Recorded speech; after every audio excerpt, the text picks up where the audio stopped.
তো নতুন pay scale নিয়ে দুঃসংবাদ নিয়ে হাজির হয়েছে। তো আজকের ভিডিওতে আলোচনা করব সর্বশেষ আপডেট নিয়ে। অথেন্টিক নিউজ, অবশ্যই সম্পূর্ণ ভিডিওটা দেখবেন। তো নতুন পে স্কেলের বেতন বৃদ্ধির অনুপাত পরিবর্তন করা হয়েছে এবং বাস্তবায়নে কিন্তু সময় আরও লাগবে।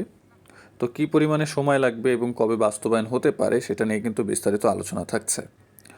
তো বাংলাদেশের একটি জনপ্রিয় গণমাধ্যম যুগান্তর, তো সেখানে সর্বশেষ আপডেট রয়েছে। সরকারি চাকরিজীবীদের জন্য নবম জাতীয় পে স্কেল চূড়ান্ত করার কাজ শেষ পর্যায়ে রয়েছে। নতুন বেতন কাঠামোয় সর্বোচ্চ সর্বনিম্ন মূল বেতনের ব্যবধান কমিয়ে 1:8 পরিবর্তে 1:7.5 করার প্রস্তাব দিয়েছে সুপারিশ পর্যালোচনাকারী সচিব কমিটি। পাশাপাশি বিভিন্ন ভাতা পুনর্নির্ধারণ, কিছু ভাতা বৃদ্ধি বা সংশোধন এবং 2 ধাপে নতুন পে স্কেল বাস্তবায়নের পরিকল্পনাও নেওয়া হয়েছে। গত 1 জুলাই থেকে নবম জাতীয় পে স্কেল কার্যকরের ঘোষণা দেওয়া হলেও এখনও এই সংক্রান্ত গেজেটের প্রকাশ হয়নি, অর্থ মন্ত্রণালয়ের সংশ্লিষ্ট সূত্র জানিয়েছেন। গেজেট জারিতে আরও বিলম্ব হতে পারে কর্মকর্তাদের ধারণা। এটি প্রকাশে আরও 2 থেকে 3 মাস কিন্তু সময় লাগতে পারে। অর্থ মন্ত্রণালয় সূত্রে জানা গেছে, নতুন পে স্কেলের খসড়ায় বার্ষিক ইনক্রিমেন্টের ক্ষেত্রেও পরিবর্তনের প্রস্তাব রাখা হয়েছে। বর্তমানের মতো সব গ্রেডে একই হারে ইনক্রিমেন্ট না দিয়ে গ্রেড ভেদে ভিন্ন হারে বেতন বাড়ানোর পরিকল্পনা রয়েছে। পাশাপাশি বেতন কাঠামো, ভাতা এবং বাস্তবায়ন পদ্ধতিতেও পরিবর্তন আনা হচ্ছে। নতুন বেতন কাঠামো নির্ধারণের বাংলাদেশ পরিসংখ্যান ব্যুরোর বিবিএস লিভিং স্ট্যান্ডার্ড সার্ভে 2025-এর তথ্য বিবেচনা নেওয়া হয়েছে। জরিপ অনুযায়ী দেশে একটি পরিবারের গড় মাসিক ব্যয় 35,311 টাকা। সিটি কর্পোরেশনের এলাকায় এই ব্যয় 46,778 টাকা এবং 6 সদস্যের একটি পরিবারের মাসিক গড় ব্যয় 66,253 টাকা। জাতীয় বেতন কমিশন প্রথম গ্রেডের মূল বেতন 1,60,000 টাকা এবং 20তম গ্রেডের মূল বেতন 20,000 টাকা নির্ধারণের সুপারিশ করেছে। তবে সচিব কমিটি প্রথম গ্রেডের মূল বেতন 1.5 লাখ টাকার নির্ধারণের বিষয়টি বিবেচনা করছে। একই সঙ্গে সর্বনিম্ন গ্রেডের প্রস্তাবিত মূল বেতনও কিছুটা সমন্বয়ের চিন্তা রয়েছে। সর্বোচ্চ সর্বনিম্ন বেতনের অনুপাতেও পরিবর্তনের প্রস্তাব এসেছে। কমিশনের সুপারিশ ছিল 1:8, তবে সচিব কমিটি তা কমিয়ে 1:7.5 করার পক্ষে মত দিয়েছেন। বর্তমানে এই অনুপাত রয়েছে 1:9.4। সরকারের 19তম থেকে গ্রেড থেকে প্রথম গ্রেড পর্যন্ত বিভিন্ন ভাতা বাড়ানোর পরিকল্পনা করেছে। বিশেষ করে যাতায়াত, টিফিন, ধোলাই ও ঝুঁকি ভাতার উপর নির্ভরশীল নিম্ন গ্রেডের কর্মচারীদের ক্ষেত্রে তুলনামূলক বেশি হারে ভাতা বৃদ্ধির বিষয়টি বিবেচনা রাখা হয়েছে।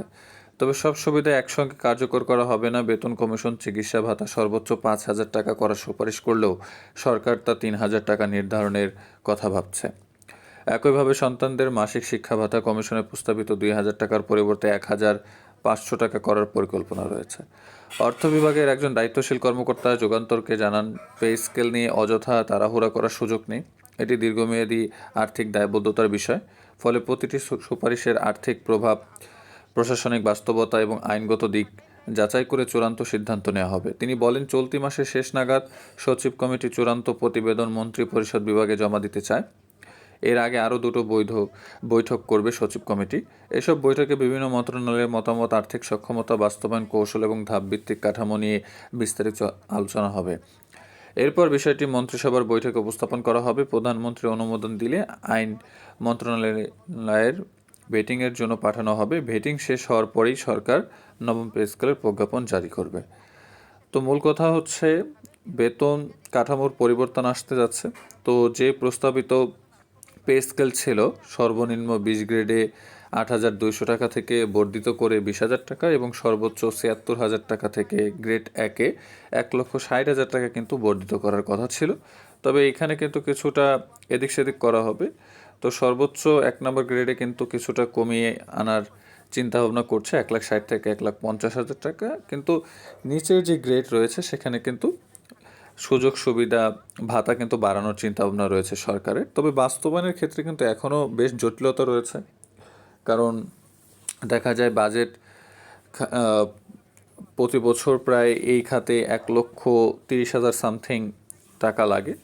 এখন নতুন করে পে স্কেল হলে আরও প্রায় 1,00,000 কোটি টাকা প্রয়োজন হবে। তো এত বিপুল পরিমাণ টাকা, প্রায় 2,30,000 কোটি টাকা, এই টাকাটার তো আসলে ব্যবস্থাও করতে হবে। কারণ টাকাটা না আসলে তো টাকাটা দিতে পারবেন। তো এই সব কিছু সমন্বয় করে সরকার কিন্তু মূলত সিদ্ধান্ত নেবে।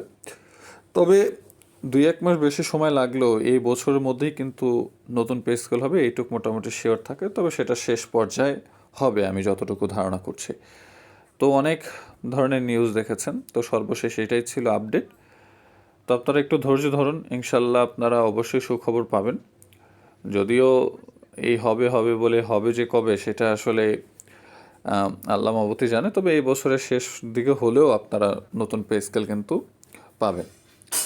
ওই যে বললাম যে এত টাকা এত ব্যয়, সেটার আয় তো করতে হবে, এই টাকাটা তো আসতে হবে। কারণ এটা তো আসলে 2 টাকা 4 টাকার বিষয় না যে বাস্তবায়ন করলাম, পরে বেতন স্যালারি দিতে পারলাম না, বা বেতন স্যালারি দিতে গিয়ে একটা দেশের একটা বাজে একটা কন্ডিশন, মুদ্রাস্ফীতির পরিমাণ খুব বেড়ে গেল। হ্যাঁ, এইগুলো সব কিছু বিবেচনা করেই আসলে নতুন পে স্কেল করতে হচ্ছে। আর সরকারের একবারে এটা বাস্তবায়ন করা সম্ভব না, কারণ এত বড় একটা ঘাটতি বা এত পরিমাণ একটা টাকার যে ব্যবস্থা, এটা কিন্তু সরকার বা দেশ একই সাথে এটা ভার বহন করতে পারবে না। তো আস্তে আস্তে এটা কার্যকর হবে। প্রথম অবস্থায় আপনারা মূল বেতনটা পেলেও এরপরে কিন্তু আপনারা সুযোগ সুবিধা ভাতা এগুলো কিন্তু পাবেন। আশা করি বুঝতে পারছেন। আর ইনক্রিমেন্ট সম্পর্কে কিন্তু বেস্ট একটা ভালো তথ্য দিয়েছে এখানে।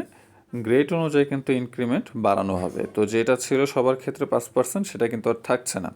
আশা করি বুঝতে পেরেছেন। তো অবশ্যই ভালো লাগলে সাবস্ক্রাইব করে সাথে থাকুন। আসসালামু আলাইকুম।